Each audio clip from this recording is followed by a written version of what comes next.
नमस्कार दोस्तों। भारत के निवेशक अब सिर्फ दलाल स्टेट तक सीमित नहीं रहना चाहते। उनका रुख अब सीधे अमेरिका और चीन जैसी विदेशी बाजारों की तरफ भी है। ताजा आंकड़े बताते हैं कि अगस्त 2025 में विदेशी म्यूचुअल फंड्स यानी इंटरनेशनल म्यूचुअल फंड्स में 500 करोड़ से ज्यादा की नेट इनफ्लो आई है। इतना ही नहीं, नए निवेशक की संख्या भी 19 महीने के उच्चतम स्तर पर पहुंच गई। पर क्यों बढ़ रही है दिलचस्पी? भले ही भारतीय बाजार मजबूत हो, लेकिन डाइवर्सिफिकेशन की चाह बढ़ रही है। अमेरिका के टेक जायंट्स और चीन की कंज्यूमर कंपनियां इन्वेस्टर्स को आकर्षित कर रही हैं। साथ ही ग्लोबल एक्सपोजर से पोर्टफोलियो रिस्क कम होता है और लॉन्ग टर्म ग्रोथ के नए दरवाजे भी खुलते हैं। भारतीय म्यूचुअल फंड हाउसेस भी इसी ट्रेंड को पकड़ रहे हैं।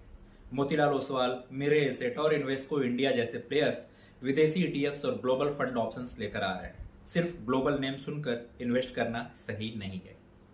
करेंसी रिस्क और रेगुलेटरी लिमिट्स को समझना जरूरी है। साथ ही टैक्सेशन एंगल भी ध्यान में रखना हो।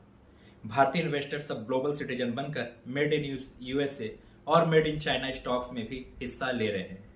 लेकिन स्मार्ट इन्वेस्टर वही है जो डाइवर्सिफिकेशन के साथ रिस्क मैनेजमेंट को भी समझे।